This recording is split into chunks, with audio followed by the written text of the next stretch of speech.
നമസ്കാരം. നന്മ 24ലേക്ക് എല്ലാവർക്കും സ്വാഗതം. എല്ലാ നന്മ 24 പ്രേക്ഷകർക്കും റിപ്പബ്ലിക് ദിനാശംസകൾ. നമ്മുടെ രാജ്യത്തിൻ്റെ 75ാം റിപ്പബ്ലിക് ദിനാഘോഷം രാജ്യത്തിൻ്റെ വിവിധ ഭാഗങ്ങളിൽ പ്രൗഢഗംഭീരമായ ചടങ്ങുകളോടെ നടന്നു. എറണാകുളം ജില്ലാതല റിപ്പബ്ലിക് ദിനാഘോഷം എറണാകുളം ജില്ലാ കളക്ടറേറ്റ് കാക്കനാട് പരേഡ് ഗ്രൗണ്ടിലാണ് നടന്നത്. സബ് ഇൻസ്പെക്ടർ ശ്രീ ജോളി വർഗീസ് എന്നിവരെ അനുഗമിച്ച് ആദ്യം കടന്നുവരുന്നത് Kochi city BHQ platoon sub inspector Shri Jimmy Mathew നയിക്കുന്നു. റവന്യൂ മന്ത്രി K. രാജൻ ദേശീയ പതാക ഉയർത്തി. തുടർന്ന് റിപ്പബ്ലിക് ദിന സന്ദേശവും നൽകി.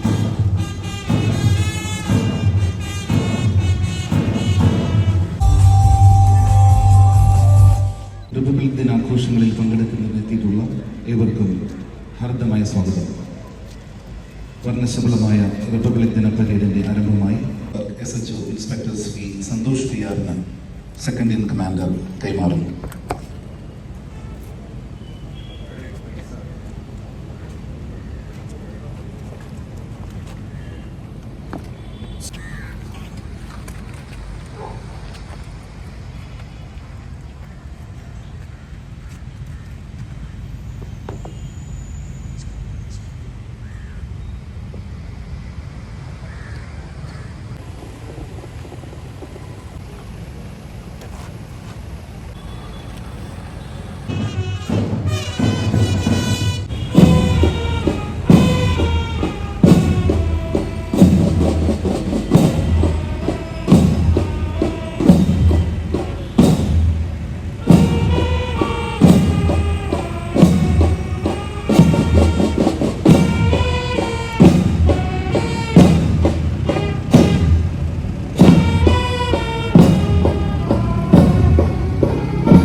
Parade commander inspector Shri Santhosh PR, parade second in commander sub inspector Shri Jolly Varghese എന്നിവരെ അനുഗമിച്ച് ആദ്യം കടന്നുവരുന്നത് Kochi city BHQ platoon sub inspector Shri Jimmy Mathew നയിക്കുന്നു.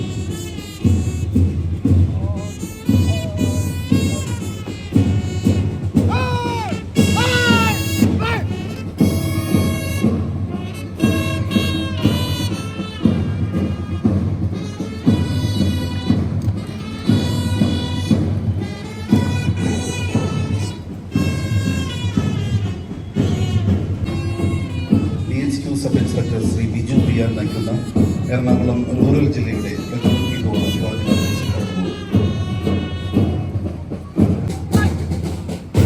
സബ് ഇൻസ്പെക്ടർ ശ്രീ അമൽ നയിക്കുന്ന കൊച്ചി സിറ്റിയുടെ local police platoon sub inspector Shri Annie SP നയിക്കുന്ന കൊച്ചി സിറ്റിയുടെ ലോക്കൽ വനിതാ പോലീസ് പ്ലറ്റൂൺ ഇപ്പോൾ അഭിവാദ്യം. സബ് ഇൻസ്പെക്ടർ ദേവിക S നയിക്കുന്ന എറണാകുളം റൂറൽ ജില്ലയുടെ വനിതാ police armed police sub inspector Shri Santhosh Kumar R നയിക്കുന്ന കേരള ഡിവിഷണൽ വാർഡൻ ശ്രീ മിനു മിത്രൻ നയിക്കുന്ന കേരള സിവിൽ ഡിഫൻസ് പ്ലറ്റൂൺ ഇപ്പോൾ അഭിവാദ്യം. എക്സൈസ് ഇൻസ്പെക്ടർ ശ്രീ സിജോ വർഗീസ് നയിക്കുന്ന എറണാകുളം എക്സൈസ് ഡിവിഷൻ പ്ലറ്റൂൺ ഇപ്പോൾ അഭിവാദ്യം അർപ്പിച്ചു.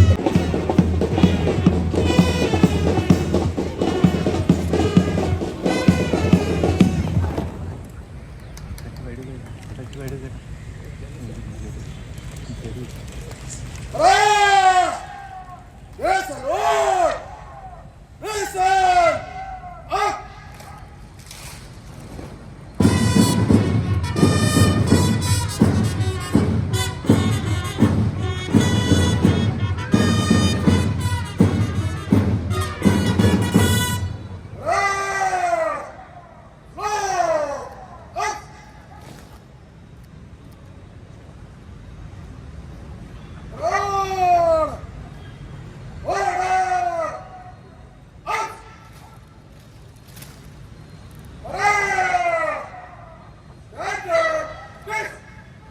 ഇപ്പോൾ ബഹുമാനപ്പെട്ട മന്ത്രി ശ്രീ കെ രാജൻ അവർ റിപ്പബ്ലിക് ദിന ഒരു സ്വതന്ത്ര പരമാധികാര ജനാധിപത്യ മതനിരപേക്ഷ റിപ്പബ്ലിക്കായി ഉയർന്നതിന്റെ 75ാമത് വാർഷികത്തിന്റെ ശോഭയാർന്ന ഓർമ്മകൾ അലതല്ലുന്ന ഈ പ്രഭാതത്തിൽ ഇന്ത്യയിലെ എന്റെ മുഴുവൻ സഹ പൗരരെയും ഞാൻ ഹൃദയപൂർവ്വം അഭിവാദ്യം ചെയ്യുന്നു. സ്വാതന്ത്ര്യാനന്തര ഇന്ത്യയുടെ ക്രമാനുഗതമായ മുന്നോട്ട് പോക്കിനിടയിൽ എപ്പോഴോ സംഭവിച്ച ഒരു ആകസ്മികതയല്ല റിപ്പബ്ലിക് ദിനം. സമ്പൂർണ്ണ സ്വരാജ് അഥവാ സ്വയംഭരണത്തിന് വേണ്ടി ഉള്ള അടങ്ങാത്ത ദാഹവും നമ്മുടെ പൂർവികർ നടത്തിയ ഐതിഹാസികമായ പോരാട്ടങ്ങളുടെ ബൃഹത്തായ നാൾവഴി പുസ്തകത്തിലെ രക്തമിറ്റു വീഴുന്ന ഒരേടാണ്. അതുകൊണ്ടാണ് ജനുവരി 26 ആഗസ്റ്റ് 15 പോലെ തന്നെ നമുക്ക് ഏറ്റവും പ്രധാനപ്പെട്ട ദിവസമായി മാറുന്നത്. പ്രിയപ്പെട്ടവരെ, നാം പഠിച്ചതും മനസ്സിലാക്കിയതുമായ നമ്മുടെ രാഷ്ട്രത്തിന്റെ രക്താപമായ വീരചരിത്രത്തെ, പോരാട്ടങ്ങളുടെ നാൾവഴികളെ ഓരോന്നോരോന്നായി തെരഞ്ഞു പിടിച്ച് തിരുത്തി എഴുതാനുള്ള നീചനീക്കങ്ങൾ നടന്നുവരുന്ന ഈ കാലഘട്ടത്തിൽ റിപ്പബ്ലിക് ദിനാചരണത്തിന്റെ ചരിത്രം നമുക്ക് വിസ്മരിച്ചുകൂടാ. 1929 ഡിസംബർ 29 ലാഹോറിൽ ചേർന്ന കോൺഗ്രസ് സമ്മേളനത്തിൽ പൂർണ്ണ സ്വരാജ് അഥവാ സമ്പൂർണ്ണ സ്വയംഭരണം ഇന്ത്യയുടെ ലക്ഷ്യമായി പ്രഖ്യാപിക്കുന്ന പ്രമേയം പാസാക്കിയത്. അതേ തുടർന്ന് ജനുവരി 26 ഇന്ത്യയൊട്ടാകെ പൂർണ്ണ സ്വരാജ് ദിനമായി ആചരിക്കണമെന്ന് തീരുമാനിച്ചതും നമുക്ക് മറക്കാനാകില്ല. 1930 ജനുവരി 26 ആദ്യമായി സമ്പൂർണ്ണ സ്വാതന്ത്ര്യ ദിനം ആഘോഷിച്ചതും 1947 ആഗസ്റ്റ് 15 ഇന്ത്യ സ്വാതന്ത്ര്യം നേടിയതും തുടർന്ന് എല്ലാ വർഷവും ആഗസ്റ്റ് 15 കോടിക്കണക്കിന് വരുന്ന ഇന്ത്യക്കാരുടെ ജീവിതത്തിലെ അവിസ്മരണീയമായ ദിവസമായി മാറിയതും ചരിത്രമല്ലേ.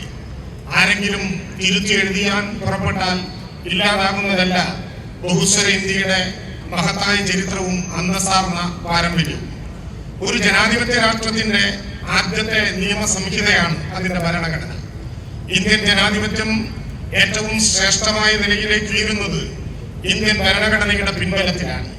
അതുകൊണ്ടാണ് ഭരണഘടനയെ രാഷ്ട്രത്തിന്റെ നട്ടെല്ല് എന്ന് വിളിക്കുന്നത്.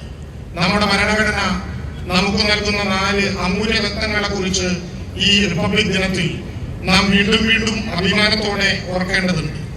പരമാധികാര ജനാധിപത്യ മതനിരപേക്ഷ സോഷ്യലിസ്റ്റ് റിപ്പബ്ലിക്. രാജ്യത്തിന്റെ പരമാധികാരവും ജനാധിപത്യവും മതനിരപേക്ഷതയും സോഷ്യലിസവുമാണ് ആ 4 അമൂല്യ രത്നങ്ങൾ. കേവലം ഒരു ഓഗസ്റ്റ് 15 ജനുവരി 26 മാത്രം ഓർക്കേണ്ട ഒന്നല്ല ഈ കാര്യം.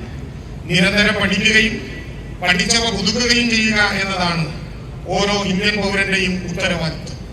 ഇന്ത്യൻ ഭരണഘടന സംവിധാനം ചെയ്ത കോൺസ്റ്റിറ്റ്യൂവന്റ് അസംബ്ലിയിലെ അംഗങ്ങൾ അത്രമേൽ സൂക്ഷ്മതയോടെയും കാര്യഗൗരവത്തോടെയുമാണ് ഭരണഘടനയുടെ ഓരോ വാക്കും എഴുതി ചേർത്തിരിക്കുന്നത്. 1946 ഡിസംബർ 11 പണ്ഡിറ്റ് ജവഹർലാൽ നെഹ്റു ഭരണഘടനയുടെ അടിസ്ഥാന തത്വങ്ങൾ ഉൾക്കൊള്ളിച്ചുകൊണ്ട് അവതരിപ്പിച്ച ഒരു ഒബ്ജക്റ്റീവ് പ്രമേയമാണ് പിന്നീട് ഭരണഘടനയുടെ ആമുഖമായി മാറുന്നത്. ഇന്ത്യ എന്തായിരിക്കണമെന്ന് ഭരണഘടനയുടെ ആമുഖം വ്യക്തമാക്കുന്നു. അവിടെയാണ് നാം ആദ്യമായി മേൽ സൂചിപ്പിച്ച അമൂല്യരത്നങ്ങളെ കാണുന്നത്. നമ്മുടെ ജീവശ്വാസമായ ഭരണഘടന ഇന്ത്യയെ ഒരു പരമാധികാര സോഷ്യലിസ്റ്റ് മതനിരപേക്ഷ ജനാധിപത്യ റിപ്പബ്ലിക്കായി പ്രഖ്യാപിക്കുന്നു. അതിന്റെ പൗരന്മാർക്ക് തുല്യനീതി, അവസര സമത്വം, സമ്പൂർണ്ണ സ്വാതന്ത്ര്യം എന്നിവ ഉറപ്പു നൽകുന്നു. ഒപ്പം സാഹോദര്യം വളർത്താനും വൈവിധ്യങ്ങളെ അംഗീകരിക്കാനുമുള്ള ശ്രമങ്ങളും നടത്തുന്നു. അങ്ങനെയാണ് നമ്മുടെ ഇന്ത്യ അവിശ്വസനീയമാം വിധം പ്രഭയുള്ള ഒരു രാഷ്ട്രമായി മാറുന്നത്. ഇന്ത്യയിലെ ജനങ്ങളായ നാം നമുക്ക് വേണ്ടി ഒരു ഭരണഘടന ഉണ്ടാക്കി നമുക്ക് തന്നെ പ്രദാനം ചെയ്യുമ്പോൾ അതൊരിക്കലും മതബുദ്ധമായ ഒരു രാഷ്ട്രബോധത്തിന്റെ അടിസ്ഥാനത്തിലേ ആയിരുന്നില്ല.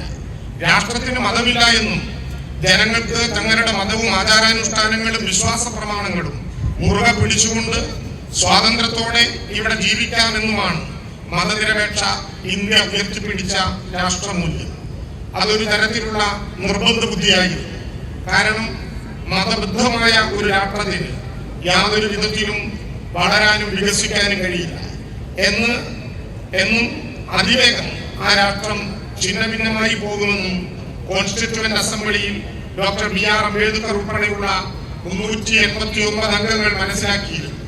അങ്ങനെ ഒരു ദുരന്തം സമീപ ഭാവിയിൽ മാത്രമല്ല വിദൂര ഭാവിയിൽ പോലും ഇന്ത്യക്ക് സംഭവിക്കരുത് എന്നതായിരുന്നു അവരുടെ നിർബന്ധം. അതുകൊണ്ടാണ് we the people of India എന്ന വാചകം കൊണ്ട് ഭരണഘടനയുടെ ആമുഖം ആരംഭിക്കുന്നത്. ജവഹർലാൽ നെഹ്റു അവതരിപ്പിച്ച ഭരണഘടനയുടെ ആമുഖത്തെ കുറിച്ച് ഡോക്ടർ ബി.ആർ. അംബേദ്കർ പറഞ്ഞത് ഇങ്ങനെയാണ്: സ്വാതന്ത്ര്യം, സമത്വം, സാഹോദര്യം എന്നിവ ജീവിതത്തിന്റെ തത്വങ്ങളായി അംഗീകരിക്കുന്ന ഒരു ജീവിത രീതിയാണ്. അതിനെ പരസ്പരം വേർപെടുത്താനും കഴിയില്ല. ഇന്ത്യയുടെ മതേതരത്വ മനസ്സിൽ വിള്ളലുണ്ടാക്കി മനുഷ്യരെ തമ്മിൽ വിഭജിപ്പിച്ച് ഒരു മതരാഷ്ട്രമാക്കി പരിവർത്തനപ്പെടുത്താൻ കഴിയുമോ എന്ന ശ്രമം ചിലരുടെ ഭാഗത്തുനിന്ന് ഉണ്ടായിക്കൊണ്ടിരിക്കുന്നുണ്ട്. ഭരണഘടന വിഭാവനം ചെയ്യുന്നത് പോലെ ഇന്ത്യ പൂർണ്ണമായ അർത്ഥത്തിൽ മതനിരപേക്ഷ രാഷ്ട്രമാണ്. ഒരു കാലത്തും അതിനെ ഒരു മതരാഷ്ട്രമാക്കി സംവിധാനം ചെയ്യാൻ സാധിക്കുകയില്ല. ഇന്ത്യയെ മതരാഷ്ട്രമാക്കി പരിവർത്തനപ്പെടുത്താനുള്ള നീക്കങ്ങളെ ഉയർന്ന ജനാധിപത്യ ബോധമുള്ള ആർക്കും അംഗീകരിക്കാൻ കഴിയുന്നതല്ല. പവിത്രമായ നമ്മുടെ ഭരണഘടനയെ വെല്ലുവിളിക്കാൻ ബഹുസ്വരതയിലും സഹിഷ്ണുതയിലും അടിയുറച്ച പൈതൃകങ്ങളെയും വൈവിധ്യമാർന്ന പാരമ്പര്യങ്ങളെയും അട്ടിമറിക്കാനും ആരെയും അനുവദിച്ചുകൂടാ.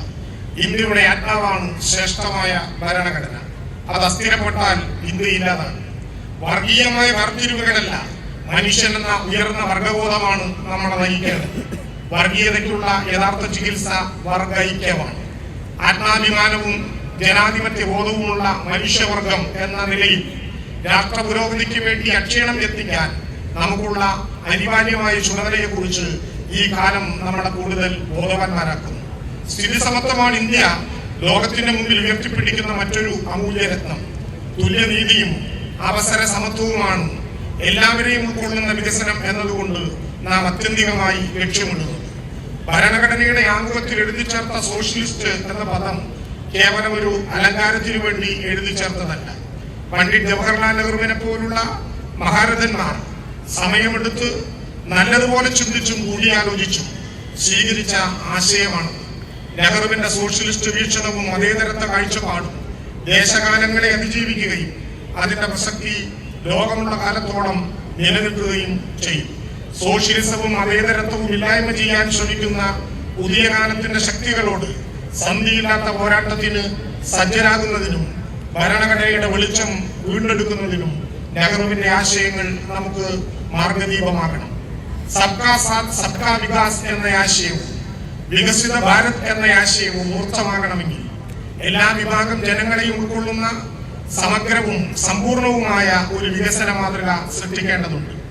അതുകൊണ്ടാണ് കേരളം സർവതല സ്പർശി എല്ലാവരെയും ഉൾക്കൊള്ളുന്നതുമായ വികസന നയസമീപനങ്ങൾ ഉയർത്തിപ്പിടിക്കുന്നത്. ലോകത്തിന്റെ പ്രശസ്ത നേടിയ കേരള മോഡൽ പുതിയ കാലത്തിലേക്ക്, പുതിയ തലത്തിലേക്ക് ഉയരുകയാണ്. നിസ്സരിൽ നിസ്സരായവർക്ക് കൂടി വികസനത്തിന്റെ ഗുണം ലഭിക്കണം. ക്ഷേമാശ്വാസ പദ്ധതികൾ ശക്തിപ്പെടുത്തിക്കൊണ്ടും അടിസ്ഥാന സൗകര്യ വികസനത്തിൽ വിസ്മയകരമായ മാറ്റങ്ങൾ വരുന്ന ഒരു കാലം. ആധുനിക വ്യവസായത്തിന്റെയും വളർച്ച സാധ്യമാക്കുന്ന കാലം. സാമൂഹ്യ നേട്ടങ്ങളിൽ നിന്ന് പിന്നോക്കം പോകാതെ വ്യവസായിക വളർച്ചയിലും ആധുനിക തൊഴിൽ മേഖലയിലും കുതിപ്പുണ്ടാക്കുന്ന വിജ്ഞാന സമൂഹ സൃഷ്ടിയാണ് ഇടതുപക്ഷ ജനാധിപത്യ മുന്നണി സർക്കാർ ലക്ഷ്യം വയ്ക്കുന്നത്. അതുവഴി കേരളം കാലോചിതമായ വികസിത സമൂഹങ്ങൾക്കൊപ്പം ചേരുകയാണ്. സംസ്ഥാനത്തിന്റെ അധികാരം നാൾക്കുനാൾ ചുരുങ്ങിക്കൊണ്ടിരിക്കുന്ന ഈ കാലത്ത് ഫെഡറലിസം ഏറ്റവും കടുത്ത വെല്ലുവിളികളെ നേരിടുമ്പോഴും നവലിബറൽ നയങ്ങൾക്ക് ഒരു ബദലായി തന്നെ കേരളം എന്ന കൊച്ചു സംസ്ഥാനത്തെ നിലനിർത്തേണ്ടതുണ്ട്. പ്രിയപ്പെട്ടവരെ, ഞാൻ ഉപസംഹരിക്കുകയാണ്. 75ാമത് റിപ്പബ്ലിക് ദിനം ആഘോഷിക്കുന്ന ഈ സന്ദർഭത്തിൽ ഇന്ത്യ ആഗ്രഹിക്കുന്നത് ഏറ്റവും ചുരുങ്ങിയത് 3 ഗ്യാരണ്ടികളെങ്കിലുമാണ്. പിറന്ന മണ്ണിൽ അന്തസ്സും ആത്മാഭിമാനവുമുള്ള മനുഷ്യരായി ജീവിക്കുന്നതിനുള്ള ഗ്യാരണ്ടി, ഭരണഘടന അന്യോന്യം അപങ്കുരം സംരക്ഷിക്കപ്പെടും എന്ന ഗ്യാരണ്ടി, ഭരണഘടന ഉറപ്പു നൽകുന്ന മതനിരപേക്ഷത ഉയർത്തിപ്പിടിക്കുന്നതിനുള്ള ഗ്യാരണ്ടി. ഈ 3 ഗ്യാരണ്ടികളെങ്കിലും സംരഭ്യമാകുമ്പോഴാണ് ഇന്ത്യ എന്ന സമഗ്രത സാക്ഷാത്കരിക്കപ്പെടുകയുള്ളൂ. ഈ നാടിന്റെ സ്വാതന്ത്ര്യവും പരമാധികാരവും സംരക്ഷിക്കാനുള്ള പോരാട്ടങ്ങളിൽ രക്തം കൊണ്ടും ജീവൻ കൊണ്ടും സ്വയം സാക്ഷ്യമായി തീർന്ന മഹാമനുഷ്യരുടെ ആത്മത്യാഗത്തിന്റെ മഹനീയമായ പാഠങ്ങൾ ഈ ആഘോഷവേളയിൽ നാം വീണ്ടും ഓർമ്മിക്കേണ്ടതുണ്ട്. ആഘോഷങ്ങൾ ചെറുതോ വലുതുമാകട്ടെ, അവയുടെ ആത്യന്തികമായ ലക്ഷ്യം ഇന്ത്യയിലെ മതനിരപേക്ഷ രാഷ്ട്രത്തിന് വലിയ കരുത്തു പകരുക എന്നതാണ്. മഹാത്മാഗാന്ധി വിഭാവനം ചെയ്ത ക്ഷേമരാഷ്ട്ര സങ്കല്പം യാഥാർത്ഥ്യമാക്കുന്നതിനുള്ള പരിശ്രമങ്ങളിൽ നമുക്ക് നമ്മുടേതായ പങ്കുവഹിക്കാനുണ്ട്. നമ്മുടെ രാജ്യം 75ാമത് റിപ്പബ്ലിക് ദിനം ആഘോഷിക്കുന്ന അഭിമാനകരമായ ഈ സുദിനത്തിൽ രാഷ്ട്ര സേവനത്തിനു വേണ്ടി അതിർത്തികളിൽ അധ്വാനിക്കുന്ന ജവാന്മാരെയും നമ്മെ അന്നമൂട്ടുന്ന കർഷകരെയും കോടിക്കണക്കിന് വരുന്ന തൊഴിലാളികളെയും ഞാൻ അഭിവാദ്യം ചെയ്യും.